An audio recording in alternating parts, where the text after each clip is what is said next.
Yeah, g'day everyone, it's Borny from PDI.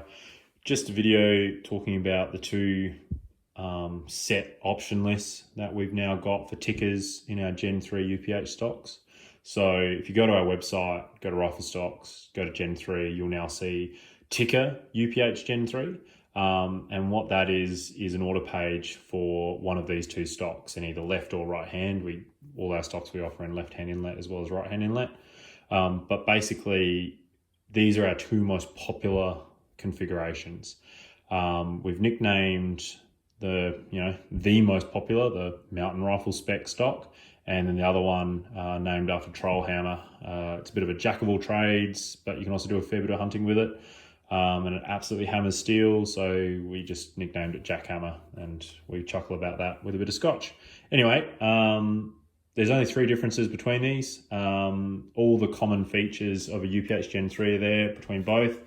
So both have carbon fiber bedding blocks, both have integral recoil lugs. From above, they look identical because these are both right-hand stocks.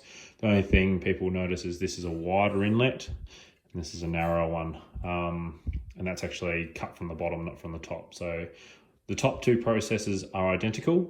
You flip them over, pillars extend all the way through, but straight away you can see this guy here has a wider inlet, and that's because it's set up for a CTR bottom metal or an Atlas Works CTR to AI conversion kit, which is what this little guy here is. I'll just click that in place in a minute. The other difference between the two stocks is the recoil pads. So on a mountain rifle, we have an AirTech limb saver, and on the Jackhammer, we've got a classic limb saver.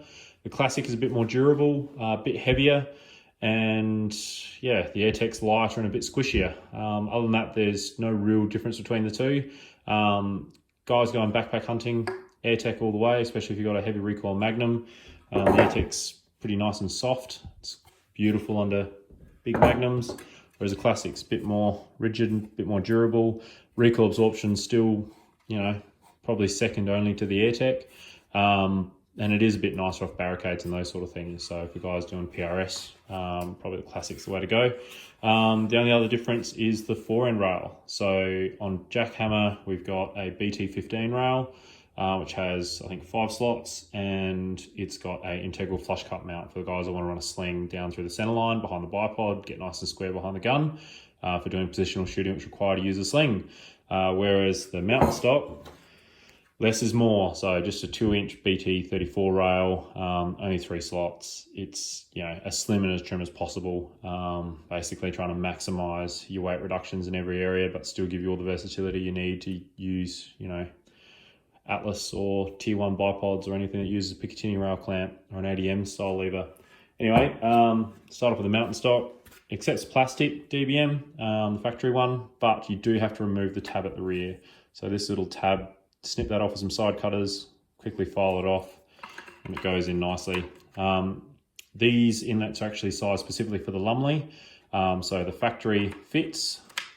Lumley obviously does, I'll grab that in a sec. And also the Atlas Works OTM true guard fits as well. But here's a Lumley. So this is the inlet it's actually for. You'll notice that clicks into place a lot nicer than plastic. The plastic varies a lot too. Some people have actually reported their plastic is really tight. It'll just depend on, your batch. But yeah, they all fit. Any feeding issues, let us know, because there shouldn't be any. If they find you got feeding issues, generally it's actually a lever issue, especially with the Atlas Works ones. But anyway, Jackhammer, it accepts a CTR bottom metal, as I said. I don't have one on hand, but here's the Atlas Works one, which is an identical inlet. Identical exterior profile, and these are a bit tight as well, so you'll line them up, push them in, they click into place as well, and then you can run AI mags, everyone's favorite. So it's a little 5-round AI mag. So basically, if you're looking to build a short action, jack of all trades, do a bit of everything, Jackhammer stock, it's pretty much what most people go for if they're going to run a 308 or 6.5 Creedmoor or 6XE. It's what I have on my 6XE. And then for those that want to go backpack hunting, dedicated long-range hunting rifle, this is probably the way we're going to suggest you go. And judging by our sales, it's by far the most popular setup that we make for the UPH Gen 3.